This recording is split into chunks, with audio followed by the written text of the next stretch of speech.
Hello, good afternoon. Good afternoon. Oh. Good afternoon. Great to see you and to hear you. Hello from Warsaw. Hello from the San Francisco Bay Area and Silicon Valley. Thank you for Sorry coming. I can't be with you there in person. I look forward to the opportunity to visit later in the year. But We I'm hope you do actually, so. Warsaw lecturing is a at Singularity beautiful University city. event. So please take the floor now. All the guests are listening to you now. Thank you. Wonderful. Thank you so much for the introduction. And thanks to all of you in the audience. I'm looking forward to exploring a variety of different ideas about the future of finance and science, and hopefully offering you some different insights that might spark different kinds of thinking about some of the ways that we believe that the world is changing at an exponential rate, and some of the ways that we might be able to have the strategies for being able to navigate a world of exponential change. So if you don't mind, is it possible to see the slides now? I just want to make sure that my slides are visible. So, because I just see the screen with myself. Good. Yeah, there we go. So, wonderful. So I'm just going to start. I have a variety of different ideas I want to offer. I hope that you will have questions. I especially thrive when there are particular aspects that we can explore of some of the ways that the world is changing in the realms of finance and science. And I think it's an opportunity to be able to dive into the kinds of issues that you care the most about.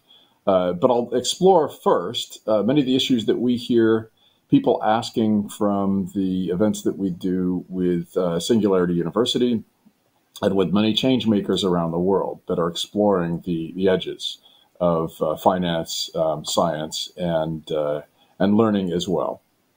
So when and I apologize that I only speak English. I don't have any other languages. But I was told that just the way that the title for this session was constructed, that it's not just talking about science, but it's also there are aspects. So there's a way to interpret the title that it's also about learning. So I want to explore actually all three of these different arenas. I want to talk about first about learning. I want to talk about science, and then I want to talk about finance, and hopefully give some different perspective for the ways that we see, especially exponential technologies having an impact on our industries, our organizations, our educational institutions, and our lives.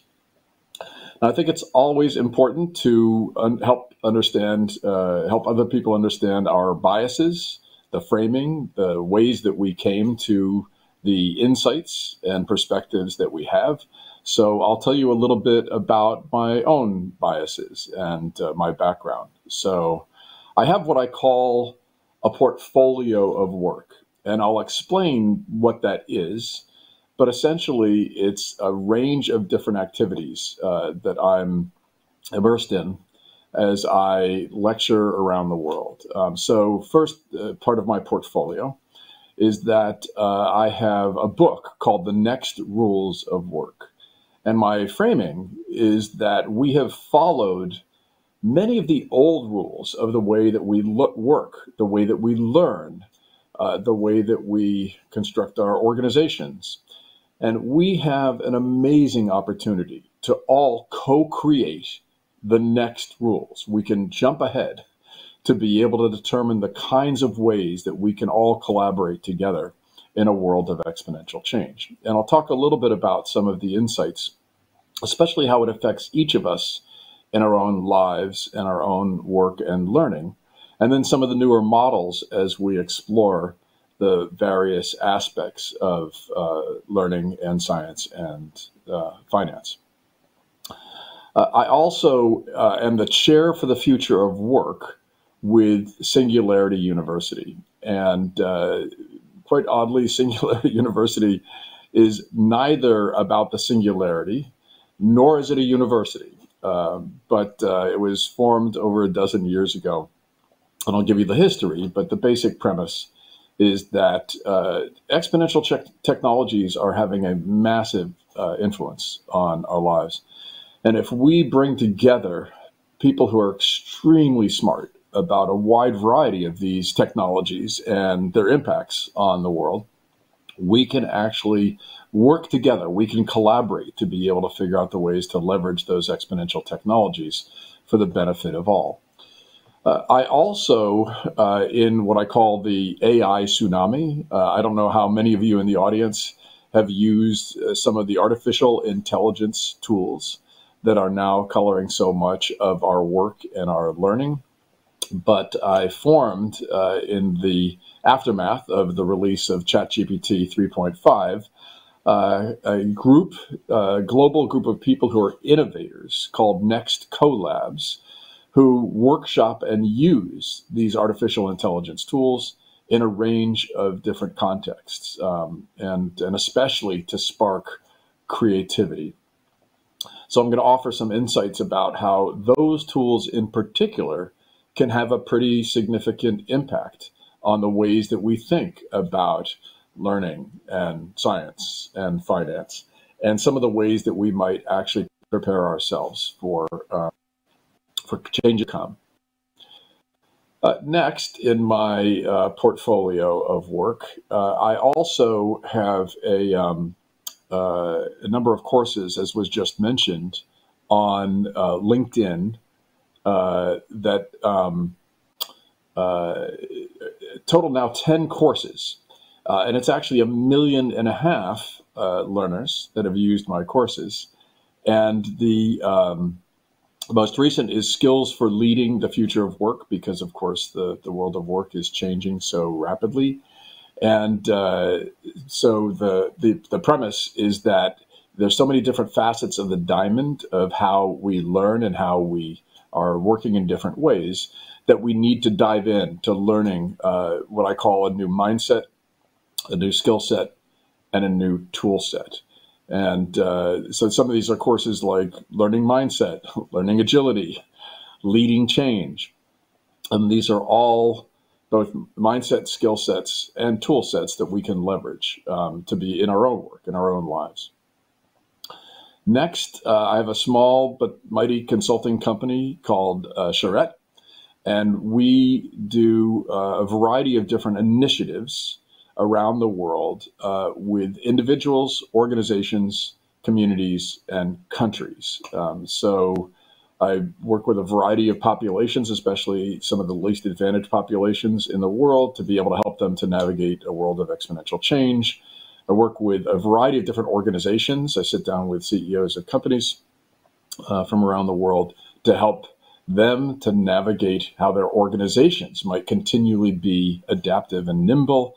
I spend time with communities around the world, especially those that are trying to be able to build ecosystems in which everyone can thrive. And then when I sit down with ministers of labor and education in countries ranging from Brazil to Tunisia, I talk about strategies for how they can build inclusive economies. And we'll actually talk about that when we talk about the future of finance. And then finally, as if there just isn't enough time in the day, here I am in Silicon Valley. Even though I'm now based in Washington, D.C., I've done work in Silicon Valley since 1984, so you can do the math. And what I've found is that in the same way that if you go to our Los Angeles and you get served by a waiter or waitress, they're always an actor or an actress. In the same way in Silicon Valley, every one of us needs to have a software company. So if I'm lecturing to a group like this, it's sort of an unofficial law in Silicon Valley. You have your own software company. And it just so happens that my company, eParachute, was built from the knowledge of a book called What Color is Your Parachute?, which is the world's enduring career manual. So that's my portfolio of work. It comes from an advanced case of adult attention deficit. I'm fascinated by everything. I am curious about everything. And so the opportunity for me is to be able to continually learn from a wide range of people around the world how to build a better future And so I want to reflect some of those learnings. But if there's anything that I have learned about change, how each of us changes, how each of us tries to be able to navigate this world of exponential change, it's that we as humans, we have a number of cognitive biases. We have a number of ways that we do our work, that we do our learning, and we tend to fall into patterns.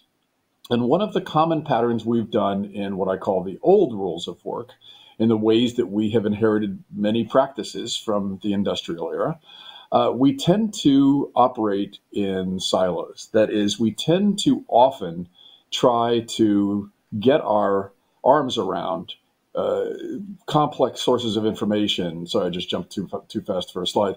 What we tend to do is we tend to group things in silos. We tend to have industries that have hard edges to them. We tend to learn often in environments where we have siloed information traditionally in the past, in the old rules, in old institutions. And the good news is that that gives us the ability to put edges around things. And in the past, that was quite necessary because there's a lot of information in the world. We're creating terabytes of information every day. And it's one way for us to try to make sense of the world is to try to block out a whole bunch of other information and focus on just one arena. But in a world of exponential change, and especially in the AI tsunami, what we're finding is that the strategies that we used that were focused on silos in the past are no longer sufficient to help us to continually adapt. So my thesis for today is that the next rules, the rules that we are all co-creating together, are about intersections. That is the main takeaway. I'm jumping to the end and telling you the answer. It's all about intersections. It's the way we will, I believe, continually learn, the way more and more science will function, the way more and more of finance will function, is at the intersections of so many different arenas, so many different technologies, so many different ways of thinking. And there's a variety of strategies we're going to need for a world that is characterized by intersections. And if there's one thing I would ask in our time together today, it's that you see with new eyes. This was a prompt that I gave to the artificial intelligence tool Midjourney that was very, very simple. Just a girl in a field talking to a robot.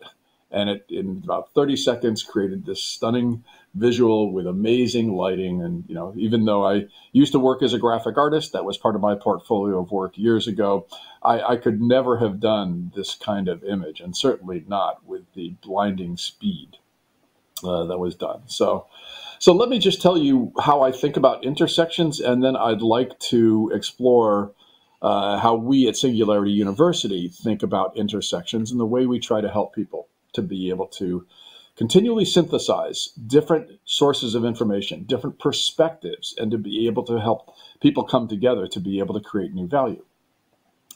So, and let me go back and start with a story. So, my father was actually a minister, an Episcopalian minister, years ago, and I learned from him about this minister in the mid-19th century named John Venn. And Reverend Venn was fascinated by a variety of different things. Like me, curious. Like me, raised by a minister father. I didn't choose the cloth, but Reverend John did. And he was fascinated by a variety of different things. Of course, he ended up, his vocation became religion. He worked, he was a vicar at a church.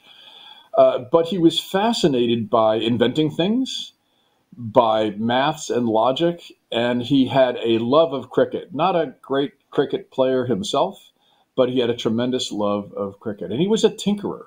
And he found himself constantly working with machines and trying to come up with new ways to be able to do interesting projects. And one of the projects, he actually, at the intersection of cricket and inventing, he is credited with coming up with a machine that could bowl in cricket, not just pitch, but it was able to outpitch one of the #1 cricket players of his time 4 games in a row. Now, I'm an American. I have no idea what I just said. I don't know the rules of cricket. I don't know how it works. All I know is that Reverend Venn was really, really smart about trying to figure out at the intersection of his ability to tinker and at the sport that he loved so much, cricket, how he might come up with something that nobody had ever come up with before. Nobody had ever designed a pitching machine that was so effective. So that's a great example of intersections of different interests, and we sort of do the melding of them. Here in America, we have a candy called Reese's Peanut Butter Cup. And all the commercials for it talk about one person has chocolate and another person has peanut butter, and they bump into each other and, oh, look, there's something new. It's a new candy. And it's the same thing with many of these intersections, and especially when we're curious about different things.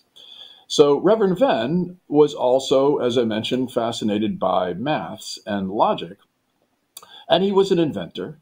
And he realized that many of the approaches of mathematics of the time and many of the sort of logic problems tended to treat information and numbers in silos. That is, standard set theory.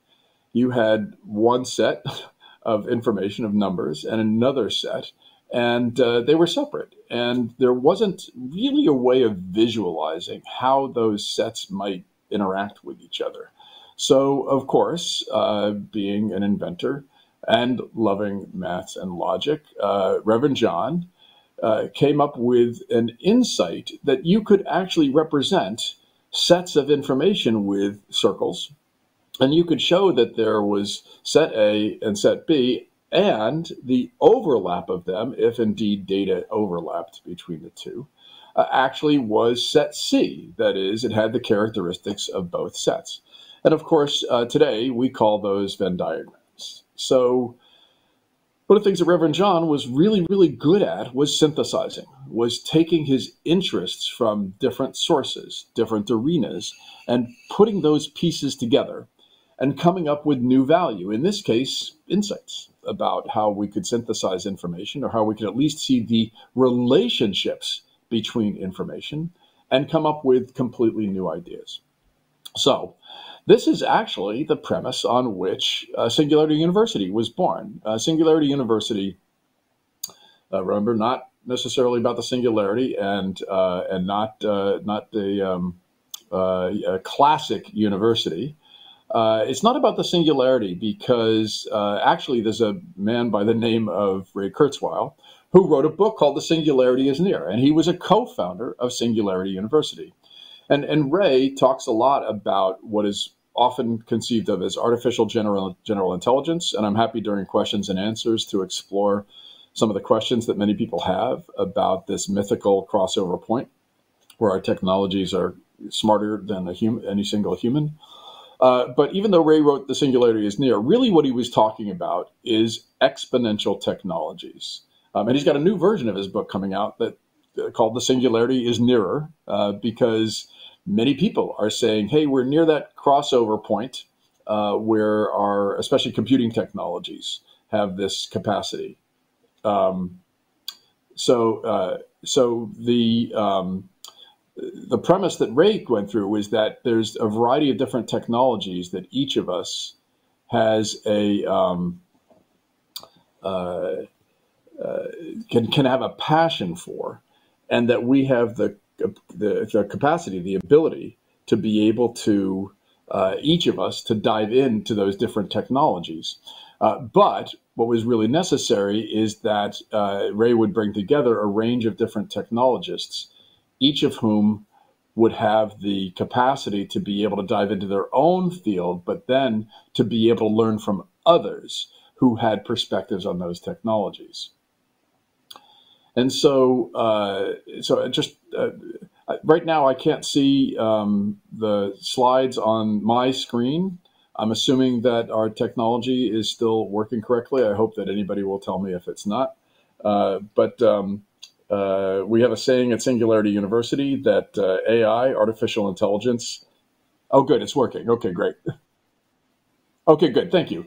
We have a saying at Singularity University: AI, artificial intelligence, is easy, but AV, audiovisual, is hard. So it's absolutely guaranteed that something related to audiovisual technology is going to glitch, and that is a linear connection to the length of time for any particular talk. So Singularity University, what Ray did was he brought together a variety of different people that were experts in each of these. Oh, there it goes. We're experts in each of these different exponential technologies. But Ray's basic insight is that technologies actually advance often at an exponential rate. And I'm sure many of you know the drill, is the classic one that we talk about is Moore's Law. Each of us has these digital distraction devices. If I asked for a show of hands, I think I'd probably see most people in the audience are carrying around one of them now. And it's a great illustration. The brains of it, the microprocessor of it, is a great illustration of an exponential curve. And that's basically that the price of the device, in this case a microprocessor, actually goes down by at least half every 18 to 24 months, at the same time as its performance doubles every 18 to 24 months. And so that creates these hockey stick curves, not just in microprocessors, but in so many different technologies. And the result then is that at the beginning, there's hardly anything seems to be happening. You really don't really see much, as it's just doubling it from a very, very low base. And then there's suddenly this takeoff point where the technology is suddenly so cheap, it's so widely available that everybody can experience it. If I had told you 15 years ago that there was going to be this thing, and you were going to carry around this thing with you, and if you left your house without your keys or your wallet, you might not go back, but you wouldn't leave your home without this thing. And then you were going to open up this thing, and you were going to hit a virtual button, and then a car is going to drive up, and you'll open the door to a stranger's car. Didn't your mother ever tell you not to get into a stranger's car? You'll say, Vlad, he'll say, Gary, you'll get in a stranger's car, and you'll go to the other end, and you will never have exchanged any money at all directly. If I told you all those things 15 years ago, you might say, I don't want the thing. I don't want to be dependent upon this piece of technology in my life. And you certainly would have told me that you weren't going to get into a stranger's car. But this is what happens with exponential technologies. First, we might hear about them, maybe we don't hear about them all that much, and then suddenly it's everywhere, it's ubiquitous, and we accept it as simple fact in our lives. And so Ray thought that, well, it's not just microprocessors, it's all these other technologies. Why don't we bring together a range of people that are all experts on these different technologies, and let's see how they spark off of each other. And then he met a gentleman by the name of Peter Diamandis. And Peter, I've known both Ray and Peter for quite some time. Peter was fascinated by abundance. He was fascinated by the concept that we don't think in terms of silos, we don't think in terms of the limitations on what we might imagine. We instead think about all the possibilities. We can open the aperture to all the different things that we might do together. And so Peter wrote books like Abundance, where he talks about all these examples where people with abundant thinking approach complex, often wicked problems and can come up with solutions they might not have come up with before. And I'll give a couple of examples as we talk about these exponential technologies. But you can think of Singularity University as essentially being the Venn diagram, the intersection of this whole concept of exponential technologies and abundant thinking, and especially how we might leverage those two arenas, those two perspectives, to be able to create value in the world, especially to impact some of the world's most complex and wicked problems. So, and especially, when many of us are focused on the Sustainable Development Goals, taking different facets of the diamond of some of the greatest challenges of our world, and then applying this combination of exponential technologies and abundance thinking. So how do we think about the intersections of these technologies? I'll give you a couple different examples, and then we'll be diving into some of the issues related to intersections in learning and science and finance, and then we'll all reach the far shore, and I'll take some of your questions. So think of that set of intersections, essentially, where we're all trying to develop different technologies, each on their own. But one of both Ray and Peter's greatest insights is that they accelerate each other. And one way to think about that is delving into the realm of science, is the way that we think about elements. So many of the different, the variety of precious and ubiquitous metals in our world. Obviously, there was a time where we didn't, as humans, really understand how much of the physical world was composed, what its various elements were. And it wasn't until really, really smart scientists started to break down these various components of the world around us to really understand what was happening at the molecular and atomic level, that they were able to realize, well, wait a minute, many of the atoms that comprised these various components of the universe around us, they have a weight and they have characteristics. And when you combine them together, they have new characteristics. They inherit characteristics from each of the various elements, and then they can have completely new characteristics by their intersections, by their synthesis. And you can think of essentially the same thing in the realm of exponential technologies. Now, this is a metaphor. I created the periodic table of exponentials just to give some examples of those intersections. But you can think of each of these as different technology arenas that are moving at their own exponential pace, and then they accelerate each other. So you take 4 of these exponential technologies, artificial intelligence, which incidentally is not a thing. Just a little notice to people. We call this basket of technologies artificial intelligence.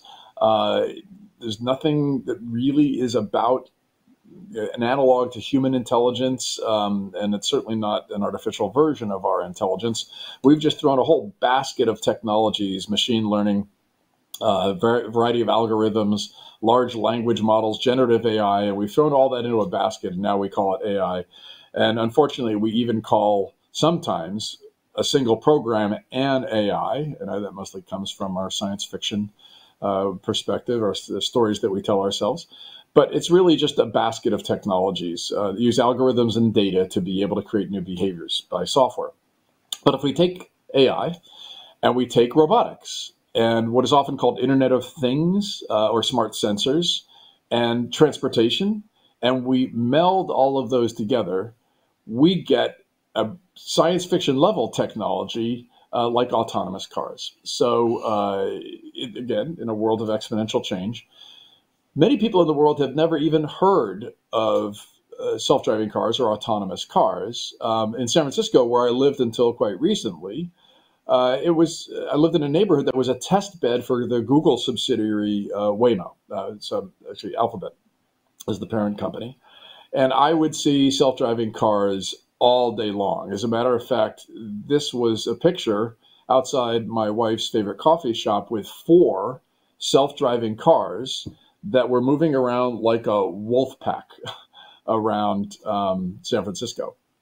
And so this is what happens with so many exponential technologies is there are people that are taking various technologies, they're working at the intersections of those technologies, they move them forward, and then suddenly it's a ubiquitous technology, something that we simply take for granted.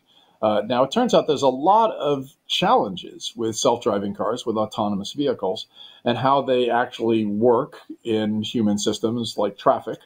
And so we're only just now seeing a technology that many of us have been talking about for quite some time starting to become available. But again, there are people in the world that have never seen these technologies. So the science fiction writer William Gibson has a great line. He says, the future is already here. It's just not evenly distributed. That is, you and I are talking about self-driving cars. I don't know if you've ever seen one. The general insights with self-driving cars, just so you know, you get into the car, and for the first 30 seconds, you are terrified. There is nobody at the wheel. And then from that point on, you are bored because the car drives slower than your grandmother. It's been told, don't hurt humans. So if there's a human standing in an intersection watching their digital distraction device, the car is not going to honk. It's not going to accelerate around the human. It's not supposed to hurt them. And so instead, it's supposed to just sit there and wait. And so they tend to be very conservative devices because they've been told, we need to protect humans. But the challenge with exponential technologies over and over again is that our human linear thinking is often sort of step, step, step, step. If you think back to the beginning of, you might have heard of this global pandemic.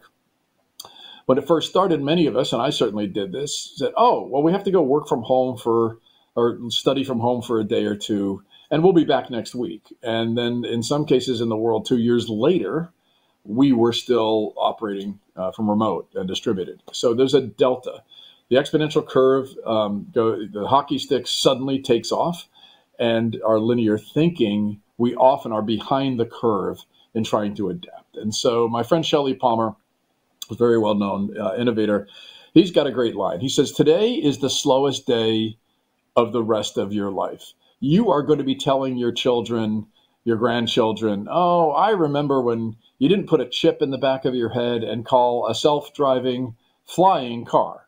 There are actually 37 companies around the world that are working on flying cars. And there's actually a demo here in Silicon Valley of one of those next week at a local airport.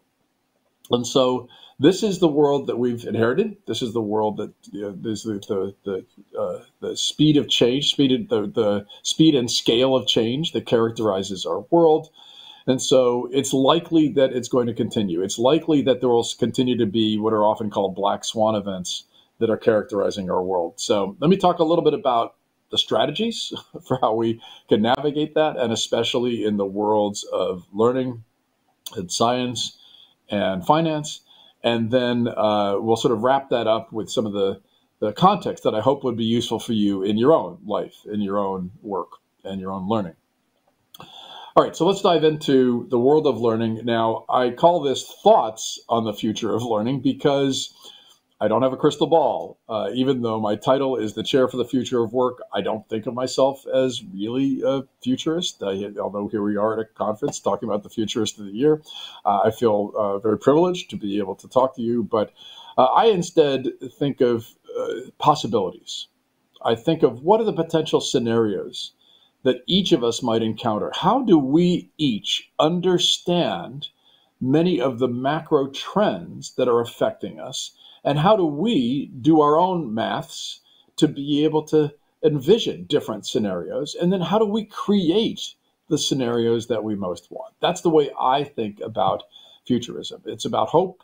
It's about possibilities. And so I think this is really what all of our ability, our opportunity to co-create those next rules is about, is understanding those macro trends, see those red threads, and try to be able to build pictures in our minds of the future that we most want. So what's the future that we most want in the world of learning?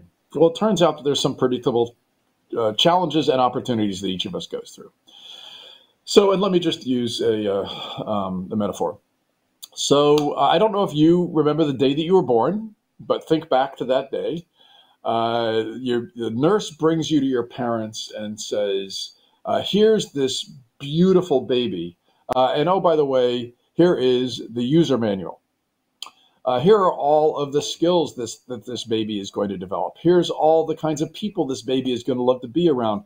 Here's all of the kinds of challenges and opportunities this baby is going to encounter and is going to be able to solve. Here's the places in the world that this baby is going to want to live. You have a user manual for your digital distraction device. You know what it's good at and what it's not good at. Why don't you have a user manual of you? I don't know about you, but I wasn't given a user manual of me, so we all become trial and error machines. We become scientists.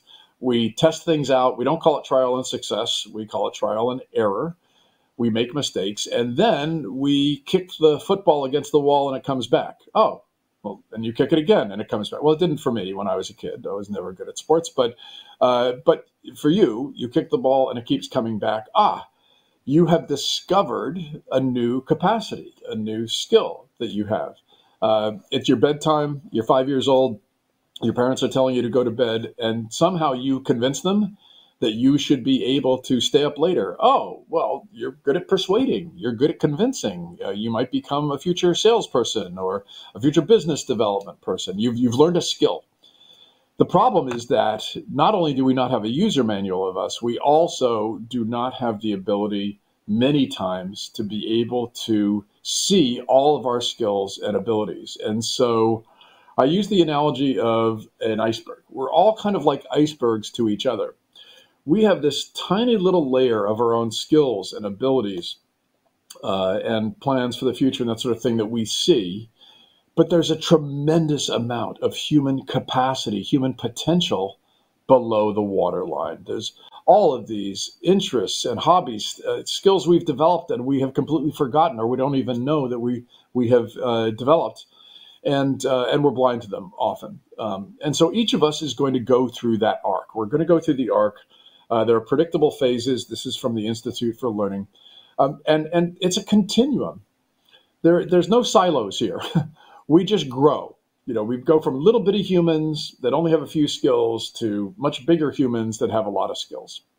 But we have created silos traditionally in the way that we learn. And we often group those in different countries by different categories. But essentially, we put boxes, edges, silos around the times that we learn and how we learn and the approaches for the processes by which we learn. And in many cases, we're following what are often, could be characterized as the old rules of work and many of those rules and of learning. And those have been inherited from the industrial era. We tend to still have many educational institutions that have been structured as, almost like factories, and because they're in silos, because we've managed the information, we, tend to group the different departments or different schools within even traditional educational institutions, and we don't think about trying to be able to support the intersections. So, and the same thing is true with the arc of our lives. When we begin to learn, when we're that little bitty human, nobody told you this, but in the Western world, many of us tend to follow sort of three major phases of that learning process. And my father talked about this. He was a minister, and then he ended up writing the world's career manual. What color is your parachute? 10 million copies in print, 17 languages. I was trained as a career counselor when I was 17 years old, when I did, I have to admit, did not go to college, much more interested in jumping into the world of work. But what he realized is actually there's these three phases. There's a big chunk of learning at the beginning of our lives. We often call that education.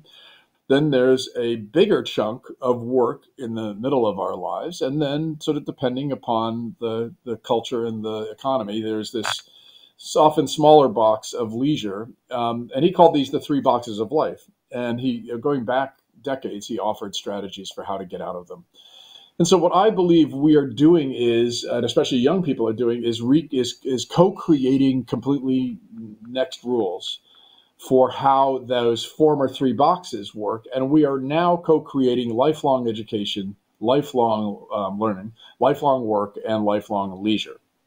And young people especially are doing this. They might go to traditional education, but they keep learning online and they get a day job, but then they take a gap month with their friends.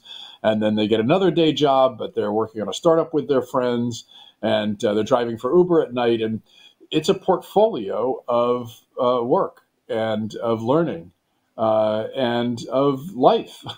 It's a constantly changing landscape. Parents ask me all the time, why won't my kid get a real job? This is a strategy for a world of exponential change. If you keep on seeing things going with hockey sticks, there's a global recession, there's a global pandemic, there's an AI tsunami, then you'd learn that you need options. And so we need new strategies. We need ways to be able to leverage those intersections of learning and work and leisure and having fun, and how we put all those together continually in different contexts. So I think of that as a portfolio of learning as well that we continually need to do throughout our lives. And so it turns out that this is often the process of learning skills can sort of be broken into two categories. There are these skills that are sort of horizontal that we learn, especially when we're young. You became good at convincing or persuading when you stayed up past your bedtime. That's a horizontal skill. And then there are these vertical skills, these bodies of information that are rooted or anchored. And that's often what you're learning in university. And so what we need is, as humans, is a portfolio of both of those. We need to continually develop these skills. I call them flex skills that are usable in a range of situations. That's what we need to deliberately be teaching so that people can navigate a world of exponential change. And then we have these horizontal bodies of information, many of which have a shelf life that is decaying very, very rapidly. And so it's very important for us to be able to continually have strategies for leveraging these intersections. And I'll give you an example. So let's say that you were a young person and you were interested in religion. You probably would, you said just like Reverend Venn or like my father, you might want to explore a career in religion, but you're also fascinated by art. You're fascinated by mathematics. You're fascinated by the cosmos and stars. And you're also interested in medicine. Now that sounds like you're kind of all over the map. Like you've got a lot of different things, but it's really the intersections of these things that fascinate you. Well, wait a minute. What if you were born more like, back around 1473, and your name was Copernik, and you had all of those same interests, and you wanted to explore their intersections? Well, this is exactly what Mr. Copernicus did. Is he used his interests in these different areas to be able to come up with a heliocentric view of our universe, of our solar system and our universe, that was broadly considered heresy at the time. And so this is the opportunity for these intersections. We've had this opportunity to bridge across silos of information in the way that we learn, how we learn, what we learn, and how we co-learn together. We've had that opportunity for a long time, but it was often these breakthrough smart people like Copernicus who were the ones who showed us the way and who took the leap forward to be able to try to illustrate how we might do that. And so now we think about, well, what if we could go back and we could provide Mr. Copernicus with access to some of these artificial intelligence tools? What are some of the ways, what if he had this tool set that we have today to be able to leverage this AI tsunami, all this avalanche of new tools that are helping us to solve problems in new ways? And what if instead he had not just the forethought of being able to see these intersections in different arenas, but he had tools that could help him to be able to generate new insights at their intersections. That is actually where so many of these new tools, generative artificial intelligence and large language models, are providing us with a tremendous opportunity, is to synthesize. So let me give you some examples, and we'll jump into some insights around the future of science. Again, these are thoughts on the future of science. I'm not going to try to cover the breathtaking range of all that is possible in science, because it is a breathtaking range. There are hundreds of different scientific disciplines.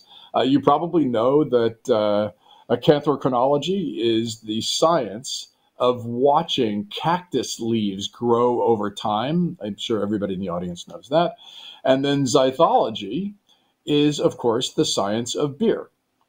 And everything in between is some type of scientific discipline. Well, if we take the intersection of scientific discipline and we start thinking about how we might apply exponential technologies, we have opened the aperture. Suddenly, there is a huge range of different ways that we can take advantage of intersections to be able to create what my friend John Hagel, the author of a new book called The Journey Beyond Fear, calls creating new knowledge. We can create new knowledge. That is one of our greatest opportunities in the realm of science. And I'll give you just a couple of quick examples. So you take computing science and you take biology and you meld them together, and we call that digital biology.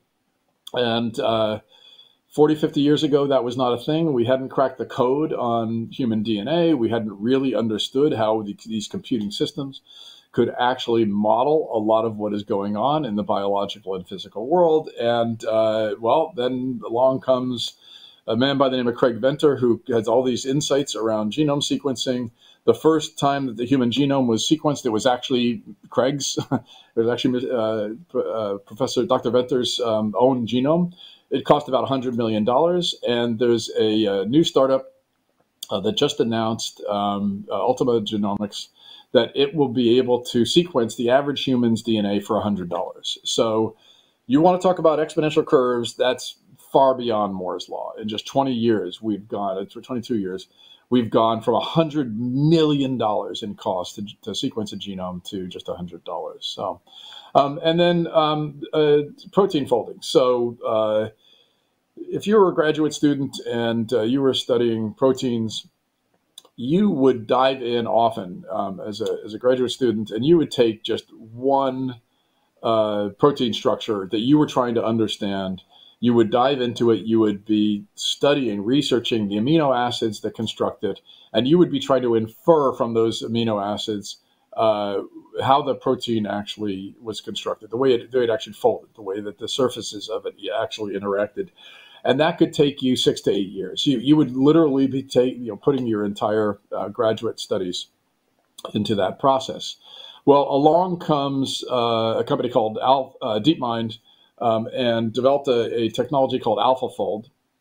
Google acquired them, I think, 6 or 7 years ago.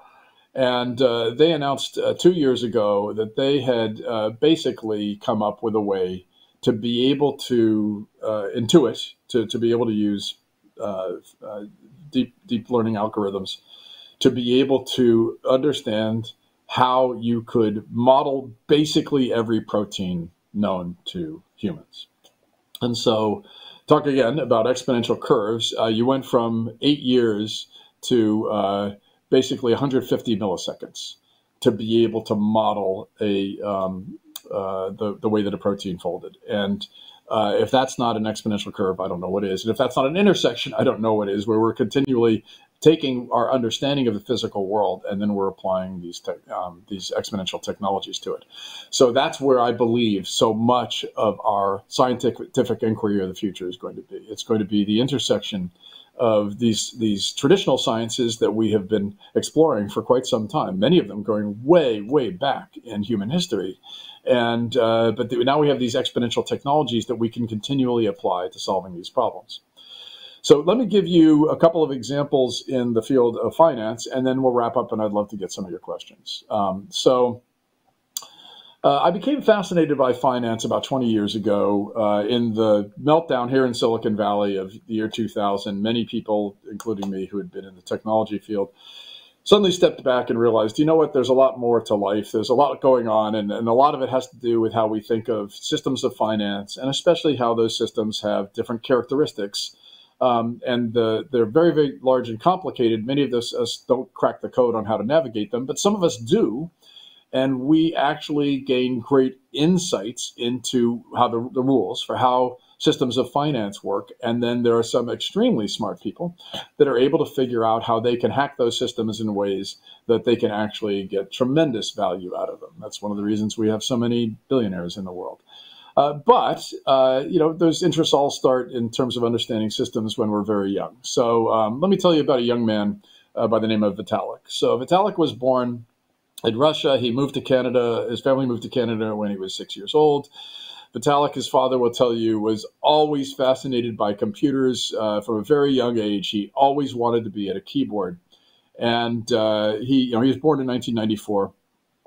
And this is Vitalik today.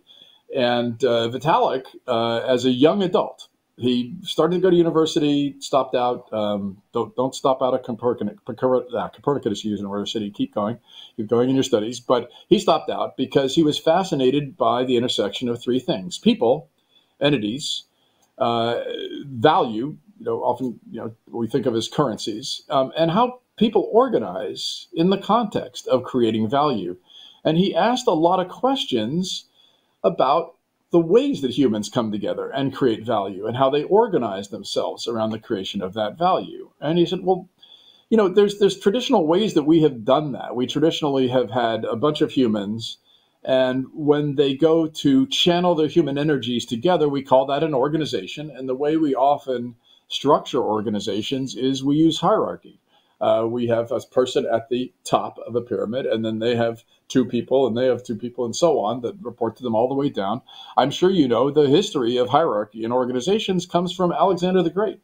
When the greatest communication technology of your time is a carrier pigeon, you're going to have commands going to the far-flung edges of your empire that might take a year. You need hierarchy. You need to tell what two people, and they tell two people, and so on, so that what you want to have happen could happen a year later.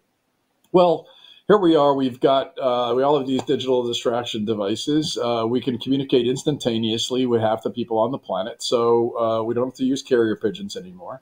And we also we have the opportunity to be able to rethink, well, how do you organize humans together to be able to create value? And that doesn't have to be a hierarchy. It can be much more of a network. This is often called a node graph. I'm a senior advisor to a company in Brazil called Acaso, and we are creating what we call the community operating system for organizations. And we work off of a node graph metaphor. We show people literally your network, how you're connected to them, their interests, how you're working together, help you do missions to be able to go off and solve problems together. This is more the way humans actually work. This is the way we have operated, when we were all on tribes on the savannah or in a forest. And well, Vitalik, he became fascinated by the opportunity to take the process by which humans collaborate and come up with a different kind of organization. And this became known as the DAO, Decentralized Autonomous Organization.